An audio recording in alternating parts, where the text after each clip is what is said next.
उसके अलावा जो हम कल बहुत ज्यादा डिस्कस कर रहे थे वो बांग्लादेश वाला इशू है, उनका बीपीएल खतरे में था लेकिन अब उसका खतरा बेसिकली टल गया है, वो मैचेस दोबारा से रिज्यूम हो जाएंगे। उससे आगे क्या अपडेट्स है मीरब, और आपके ख्याल से क्या होने जा रहा है आगे?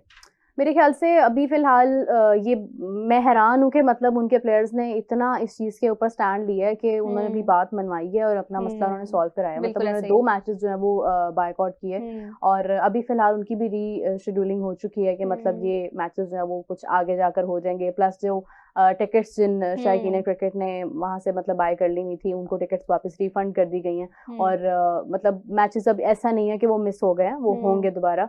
तो उनकी भी सारा स्केड्यूल सामने आया। और दूसरा ये है कि एक्शन लिया उन्होंने और उसको अप्रूव कराया, ये मेरे लिए बड़ा सरप्राइजिंग था। हम ये कह सकते हैं ना कि वो इज्जत नफ्स, उनकी सेल्फ रिस्पेक्ट इस लेवल की हर्ट हुई थी कि उन्होंने कहा कि इसके बगैर गुजारा नहीं है। तो उन्होंने उस चीज के ऊपर जो है वो जिस तरह से काम किया है, ये दाद देनी पड़ेगी इस बात को, तारीफ के। और हम ये कह सकते हैं कि उस टाइम पे खिलाड़ियों में बहुत ज्यादा यूनिटी थी, किसी ने भी नहीं कहा कि कोई 2-3 खिलाड़ी उठ के कह रहे हैं कि नहीं हो जानी चाहिए, मतलब अपने एक तरह से देखें, उनका बोर्ड भी समवेयर उनके साथ था, यानी बोर्ड का कुछ हिस्सा उनके साथ था, लेकिन फिर भी किसी चीज के आप बोर्ड के अगेंस्ट जाके खड़े होना बहुत बड़ी बात और उसमें ये वाला फैक्टर भी आ जाता ना कि उनके पास एक ऐसी बॉडी है, क्रिकेट वेलफेयर एसोसिएशन बांग्लादेश, जिसने सबको इकट्ठा किया, जिसने स्टैंड लिया। उन्होंने कहा कि हम स्ट्राइक पे जा रहे हैं, उन्होंने स्ट्राइक की कॉल की। उनकी वजह से बीपीएल जो कि बांग्लादेश क्रिकेट बोर्ड का सबसे बड़ा मनी मेकिंग टूल है, सबसे सारा पैसा मोस्टली आता है बीपीएल से, we know it makes a lot of money. उसके 2 मैचेस बॉयकॉट करना, 2 मैचेस पोस्टपोन होना, रीशेड्यूल होना या खेले ना जाना, it's a very big thing. जिसका उनको अच्छा खासा नुकसान भी हुआ है। दैट इज व्हाई के पहले जो उन्होंने शो कॉज नोटिस दिया था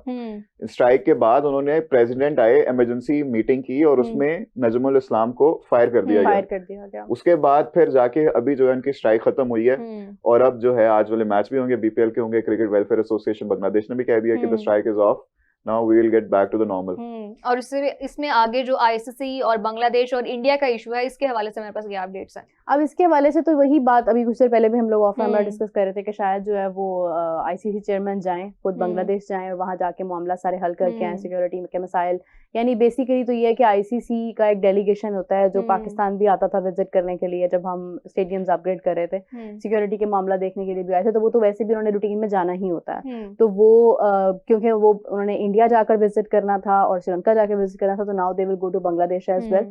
वहां पे जाके वो उनसे डिस्कशन करेंगे, उनसे बात करेंगे और मोस्ट प्रोबेबली मुझे लग रहा है कि वो उनको कायल कर लेंगे इस बात पे कि आप इंडिया आ जाएं और इंडिया आकर आप अपने पसंद के वेन्यू पर खेल लें, कोई इशू नहीं होगा। तो फिर शायद बांग्लादेश एग्री हो जाएगा। और ये मेरे ख्याल से रीजनेबल भी होगा क्योंकि इससे दोनों कंट्रीज का नुकसान नहीं होगा, हम ये कह सकते हैं। बिल्कुल ऐसे ही है। देखें अभी ये तो बांग्लादेश ने बता दिया है कि हम अपनी जो है वो टेरिटरी में रहते हुए किस तरह से किसी चीज का एक्शन ले सकते हैं। तो इसमें कोई दो राय नहीं है कि वो इतने स्ट्रांग हैं या इतनी जिद है उनमें कि अपनी बात मनवाने के लिए मैचेस अगर बायकॉट भी करना चाहेंगे तो वर्ल्ड कप के मैचेस बायकॉट कर देंगे, जो मुझे फील हुआ है उनके इस एक्शन से। मगर ये है कि ऐसा करना नहीं चाहिए। आपको थोड़ा सा टेक्निकली भी सोचना पड़ता है, फाइनेंशियली इकोनॉमिकली भी सोचना पड़ता है कि आपको चीजें फायदा दे रही हैं, आपकी क्रिकेट के लिए बेहतर है। इसके अलावा हम ये भी कह सकते हैं ना कि हमारी ऑडियंस बहुत ज्यादा डिसहार्टेड हो जाएगी। जो बांग्लादेशी ऑडियंस है वो सब अपनी टीम को तो खेलते देखना चाहते ही हैं लाजमी। बिल्कुल ऐसे ही है। और कल तक तो खैर मुझे ये भी पता चला था कि आई थिंक आईसीसी की टिकट्स जो है वो तो अभी से शायद सेल होना स्टार्ट हो गई हैं, if I am not wrong. मैंने कुछ खबरें देखी हैं, आई डोंट नो कि वो उसमें कितनी सदाकत है, लेकिन ये है कि वो चल रही है मैचेस की हैं भी कि जो बांग्लादेश के जो मैचेस, मतलब कोलकाता में शायद जो मैच था उनका, या आई डोंट नो कि इंडिया में किसी जगह पर कोई मैच था, उसकी भी टिकट्स जो है वो शायद उनकी सेल हो रही हैं। तो वो ये है कि वो तो सारा सिलसिला तो रूटीन में चल रहा है। मतलब अगर आप despite the stands Bangladesh is taking, अगर आप स्पेसिफिकली वर्ल्ड कप को देखते हैं तो वो रूटीन में चल रहा है, उसमें कोई तब्दीली नहीं आई है, कोई चीज रुकी नहीं है। तो इससे यही महसूस हो रहा है कि बैक एंड बांग्लादेश को राजी किया जाएगा और फिर कोशिश की जाएगी कि उसको ये भी हम इस बात से जज कर सकते हैं कि इंडिया जो है वो आगे बढ़ के कोई इस तरह का बयान नहीं दे रहा। उसने आईसीसी के ऊपर डाल दिया, वो नहीं करते हैं, कभी भी नहीं करते हैं। आईसीसी के ऊपर डाल दिया, आईसीसी इसको बेहतर तरीके से हल करे। और जो रिसेंट सिनेरियोज हमारे पास बने हैं उसमें हम ये भी देख सकते हैं कि आईसीसी इसमें इंटरेस्टेड है कि दोनों टीम्स को बेहतर तरीके से मनाया जा सके, जो इवेंट है वो डिस्टर्ब ना हो। मतलब वो इतना इंटरेस्टेड है कि वो बांग्लादेश को कन्विंस करने के पॉइंट पे आ चुका है। ये वाला सिनेरियो बिल्कुल करेगा, बिल्कुल करेगा, क्योंकि ये तो आप देखेंगे, आप कभी हिस्ट्री में भी जाके देखेंगे ना, बीसीसीआई की तरफ से आपको ऑफिशियली स्टेटमेंट कभी भी इस तरह से सामने नहीं आएगी। आईसीसी के थ्रू ही बात, या उनका मीडिया क्लेम कर रहा होगा कोई बात। और मतलब ICC is the governing body, वो ही उसको उन्हीं को जवाब दे होना चाहिए। बीसीसीआई का इससे कोई लेना देना एज सच विजुअली नहीं है। बैक एंड हाँ उनको नुकसान होगा बिकॉज वो होस्टिंग राइट्स रखते हैं, हर चीज करते हैं। तो वो आईसीसी से अपना वो बता देंगे उन्हें कि भाई हम तो इस चीज को प्रेफरेंस नहीं दे रहे हैं, लेकिन आईसीसी को एज अ गवर्निंग बॉडी खुद ही डील करना पड़ेगा इसके साथ। तो बीसीसीआई की तरफ से स्टेटमेंट आना तो कोई यूजलेस है, बट आईसीसी की तरफ से जाना आना, जो भी खबरें आ रही हैं, जो भी जराए बता रहे हैं, अच्छा, ये वाले सिनेरियो में मैं एक चीज कहना चाहूंगी कि ये इंडिया और इंडियन बोर्ड की जानिब से एक बहुत अच्छा मतलब जिसे कहते हैं काम है कि उन्होंने इसमें खुद से फ्रंट पे आके कोई टांग नहीं अड़ाई है। उन्होंने बेसिकली आईसीसी को इसको बेहतर तरीके से हैंडल करने दिया है, और साथ ही हम ये भी कह सकते हैं कि बेशक उनको डर है इस चीज का कि हमारा टूर्नामेंट है वो खराब हो सकता है, लेकिन ये तहम्मुल का मुजाहिरा वाली करने वाली बात है, क्योंकि जितना इंडिया के ऊपर क्रिटिसाइज किया जा रहा था इस सिनेरियो में कि इंडिया बहुत ज्यादा इन्फ्लुएंस कर रहा है आईसीसी को, इंडिया ये दूसरी कंट्रीज को आगे नहीं आने दे रहा, इस सिनेरियो में इंडिया ने अपने आप को बैक एंड पे रखा हुआ है, तो ये बहुत एक अच्छी बात है और इंडिया की जानिब से भी एक अच्छा जिसे कह सकते हैं कि क्या यानी आप ये कह सकती हैं ना कि कोई एग्रेशन नहीं आया, कोई सख्त रिमार्क्स नहीं आए हैं, कोई मतलब डायरेक्टली उन्होंने किसी को कुछ कहा नहीं है। Their board always become silent. उनके बोर्ड की तरफ से कभी इस तरह के मामले में कोई खबर नहीं आती है, क्योंकि अगर इस तरह की और बातें आने लग जाएं बीसीसीआई की जानिब से तो ये मसला और ज्यादा खराब हो सकता है, तो वो काम रहते हैं और वो आईसीसी पे छोड़ देते हैं। आप कुछ कहना चाह रहे हैं इसके ऊपर? It's for the optics ना कि there's a reason why they always stay quiet because they know कि back end पे ICC equals to BCCI, they do not really need to do anything, क्योंकि जब भी मोस्टली जो बयानात आते हैं वो बीसीसीआई की तरफ से नहीं आते। चले समटाइम्स हम इवन ये भी कह सकते हैं कि बीसीसीआई शायद क्रिकेट चाहता हो, it's more of the governments fault कि वो क्या क्या उनसे करवाती हैं चीजें वगैरह, लेकिन जो जैसे अब हमारे वाला जितने भी मामला हुए थे वो सारा, ये वाली बात पे मैं अगर सॉरी आपको काट रही हूँ, लेकिन ये देखा जाए ना एशियन कंट्रीज के अंदर हमारे जो क्रिकेट है वो पॉलिटिकल इन्फ्लुएंस्ड होती है, लाजमी है। वो तो there is a reason why ये सारा जो फियास्को हो रहा है ये भी तो पॉलिटिकल ही है ना, इसमें there is nothing related to cricket. There is a reason why Mustafizur Rahman was released. कोई सिक्योरिटी थ्रेट क्यों था? पॉलिटिकल रीजन से ना ज्यादा। डिप्लोमेटिक फ्रंट पे जो लड़ाइयां हो रही हैं और सिर्फ क्रिकेट से नहीं, एक साल पहले से जो चल रही है इंडिया बांग्लादेश की, उस वजह से सारा सीन हो रहा है ना। तो that is why BCCI doesn't really go public with certain statements.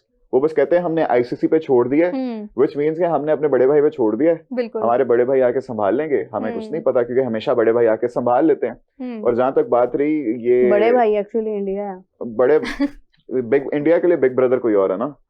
तो खैर जहां तक बात रही ये जेशा का भी मेरे ख्याल से टेन्योर समवट खत्म होने वाला है, लेकिन अभी भी थोड़ा टाइम है। तो उसमें क्या कहते हैं कि जब इन आईसीसी की डेलीगेशन अब जाएगी बांग्लादेश, अब इसको फाइनल अटेम्प्ट समझा जा रहा है। फाइनल अटेम्प्ट इस तरह से है कि वो जाएंगे, मनाने की कोशिश करेंगे, बातचीत करने की कोशिश करेंगे, डिप्लोमेटिकली चीजों को हल करने की कोशिश करेंगे, और अगर नहीं होती तो फिर मोस्ट प्रोबेबली या तो ड्रॉप किया हो जाएगा या तो उनको फोरफिट करने पे और सैंक्शंस लग जाएंगे। शिफ्ट होने वाले तो असरात हमें कम ही लग रहे हैं अभी तक। आप देखें, हम कुछ नहीं कह सकते अभी तक, हम कुछ नहीं कह सकते, क्योंकि बांग्लादेश को आप जितना मर्जी छोटा बोर्ड समझ लें, इतना भी छोटा नहीं है, और इस रीजन में वैल्यू है। बिल्कुल ऐसे ही है, इस रीजन में वैल्यू है। उन्होंने स्टैंड लेके दिखाया कि हमारी वैल्यू है। हाँ बिल्कुल, ऑडियंस भी लेके आता है अपनी, उनकी पॉपुलेशन अच्छी खासी है, उनके आईबॉल्स अच्छे खासे हैं, उनका बिजनेस अच्छा खासा है, it's one of the growing economies of the world. तो आप उनको इस तरह अंडरमाइन भी नहीं कर सकते, और अगर आप अंडरमाइन कर दोगे तो ये सिर्फ अभी के लिए नहीं रहेगा, आपके फ्यूचर में भी जाके सारे मामला खराब हो सकते हैं। सिर्फ एक इवेंट की बात नहीं है ये, बांग्लादेश के लिए भी होंगे, आईसीसी के लिए भी होंगे, और सबके लिए होंगे, क्योंकि फिर बाकी बोर्ड ये वाला प्रेसिडेंट लेके आ सकते हैं ना कि अच्छा अगर आपने ये वाली चीज करनी है सिर्फ एक बोर्ड के लिए या दो बोर्ड्स के लिए करनी है, बीसीसीआई और पीसीबी के लिए करनी है, तो हम लोग भी तो आप लोगों को पैसा लाके दे रहे हैं ना, हमारे लिए क्यों नहीं कर सकते आप? तो वो वाला सारा सीन हो जाता है। और आईसीसी का तो काम ही होता है कि आईसीसी गवर्निंग बॉडी है, उसने सबको लेके चलना है, तो वो कभी भी ये नहीं कहेगी मैं इसको फेवर करता हूँ, उसको फेवर करता हूँ। हाँ, एक्शन से हमें जरूर नजर आ जाएगा, लेकिन उनके वर्ड से, प्रेस रिलीजेस से हमेशा हमें यही नजर आएगा कि वो एक फेयर स्टांस लेके चल रहे हैं, क्योंकि उन्होंने, उनका काम है ये, they need to show at least that they are being fair.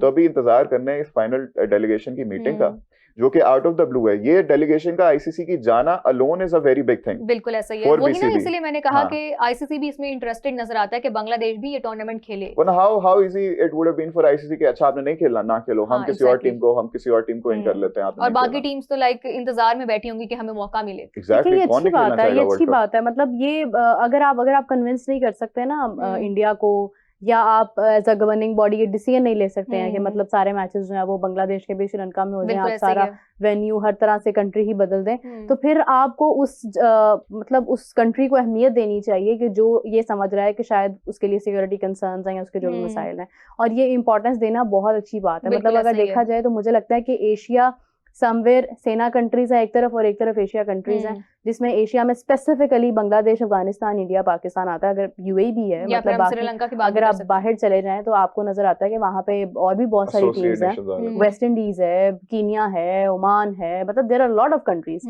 जो कि आप टियर 2 की टीम्स जिन्हें कह सकते हैं आप। अनफॉर्चुनेटली वेस्ट इंडीज भी कहीं ना कहीं उस कैटेगरी में फॉल करने लग गया हुआ है। लेकिन ये है कि अगर आप बात करते हैं ना स्पेशली पाकिस्तान की, इंडिया की, मुझे लगता है कि इन दोनों कंट्रीज की जितनी हाइप होती है और जितनी बात की वर्थ होती है उतनी किसी की नहीं हो सकती है। तो उसके बाद जाकर बांग्लादेश का मतलब ये इस तरह से सामने आना और कुछ कहना, तो ये अच्छी बात है। मतलब अगर वो अपने आप को वहां पे रख रहे हैं। देखा जाए ना कि अगर फॉर इंस्टेंस या फिर लेट्स सपोज कि बांग्लादेश इस टूर्नामेंट से बाहर हो जाता है, तो कहीं ना कहीं चाहे बीसीसीआई जो मर्जी कहे कि हमें फर्क नहीं पड़ता, हम बहुत बड़ा बोर्ड है, आपको फर्क पड़ेगा। एक क्रिकेट की इमोशनली आपकी ऑडियंस को बहुत ज्यादा फर्क पड़ेगा। जिसे हम कहते हैं ना कि हमने पाकिस्तान के बारे में बात की कि हमारे बहुत ज्यादा हाइप हुआ करती थी क्रिकेट के हवाले से। अब कुछ पिछले सिनेरियोज पिछले टाइम में, कुछ सालों में इस तरह का हाल हो गया कि बहुत से ऐसी ऑडियंस जो लाजमी मैच देखा करती थी, अब वो कहते हैं कि हम दिल बर्दाश्त हो गया, अब हमें देखने की कोई जरूरत नहीं, हमारा दिल नहीं करता देखने में। तो कहीं ना कहीं इंडियन क्रिकेट और साथ ही बांग्लादेशी जो क्रिकेट है वो भी इससे मुतासिर हो सकती है, उनकी ऑडियंस भी दिल बर्दाश्त हो सकती है। तो ये अच्छी बात है अगर आईसीसी जाके उनको मना लेता है और इसी तरह से टूर्नामेंट आगे चलता है। ऑडियंस के लिए भी एक बहुत अच्छी बात होगी ये। क्यों गजाल, ठीक कहा है मैंने? एब्सोल्युटली। और अभी मैं कमेंट पढ़ा था, उसमें लोग कह रहे हैं कि गजाल भाई आईसीसी की मीटिंग अभी चल रही है बीसीबी से, तो I do not really think अभी चल रही है अभी, क्योंकि जाना है इन अ फ्यू डेज डेलीगेशन ने। मे भी उनके कहने का ये हो कि वो उनकी बातचीत आपस में कुछ कनेक्शंस वगैरह हुए हैं, ये पता नहीं अब ऑनलाइन मीटिंग हो रही है या क्या। नहीं, ऑनलाइन नहीं, वैसे तो मैंने जाना है, फिजिकली जाना है। और उसमें आईसीसी ने यही कहा कि हमें डेफिनेटिव आंसर चाहिए, यस या नो। आपने खेलना है इंडिया की या नहीं खेलना, हमें बस हाँ या ना में चाहिए। अब वो ऑब्वियसली थोड़ा सा मनाने की कोशिश करेंगे, थोड़ा सा टर्म्स एंड कंडीशंस बीसीबी और अगर यहाँ से भी थोड़ी सी फ्लेक्सिबिलिटी हो जाए बांग्लादेश की जानिब से तो ये बेहतर है। बांग्लादेश की तरफ से भी होगी। अब इसमें देखें, it's not just about the cricket anymore. आप ये कभी भी नहीं कह सकते कि हम हमेशा कहते थे ना कि स्पोर्ट्स को पॉलिटिक्स से अलग रखना चाहिए। अनफॉर्चुनेटली ये दोनों इंटरट्वाइंड हैं और बड़े ज्यादा हैं, स्पेशली इन दिस रीजन। तो अब it's no longer just about sports, it's more about politics. अब दोनों कंट्रीज के पीछे अच्छा खासा उनका वोट बैंक है, उनकी पब्लिक है। अब उस लिहाज से भी उन्होंने फैसले करने हैं। It's not just about BCB anymore, it's about Bangladesh. So it's going to be very interesting कि what the decision comes after the meeting. अच्छा, जैसे मुस्तफिजुर रहमान वाला इशू हुआ था और उसके निकालने के बाद, आईपीएल से निकाले जाने के बाद, काफी लोगों ने कमेंट्स में बोला था कि उनका जो इशू है वो पॉलिटिकल से ज्यादा सेंटिमेंटल इशू है। सेंटिमेंटल इशू कह रही हूं, बहुत बिल्कुल सेंटिमेंटल इशू है। और अगर बांग्लादेश अब बाहर निकल जाता है या फिर इस तरह के खुदा न खास्ता इस तरह के सिनेरियोज बन जाते हैं, तो इसमें सेंटिमेंटल वैल्यूज बहुत ज्यादा शामिल हो जाएंगी। बांग्लादेशी अवाम को भी यही होगा कि हमारी टीम को खिलाया नहीं गया, हमारे लिए स्टांस नहीं लिया गया, आईसीसी से अलग उनकी बन जाएगी जो भी मिसअंडरस्टैंडिंग है। फिर नहीं, और फिर मसला ये है किसके होंगे? पब्लिक के एग्जैक्टली पब्लिक के पब्लिक की किसको जरूरत होती है? क्रिकेटर्स को, गवर्नमेंट को। तो at the end of the day क्या इशू हुआ? पॉलिटिकल। इसलिए तो मैं कह रहा हूँ कि दोनों चीजों के पीछे पब्लिक ज्यादा इन्वॉल्व है, सेंटिमेंट्स उनके ज्यादा इन्वॉल्व हैं, जिसकी वजह से ये मोर पॉलिटिकल हो जाता है। जिसकी वजह से हमने स्टेटमेंट्स देखी हैं, the days of slavery are over, we will no longer bow down. अच्छा, वो वाला तो सिनेरियो, वो वाले तो बातचीत हम ये कह सकते हैं ना कि उनकी काफी सालों से भरास थी, एकदम देखिए मेरी बात,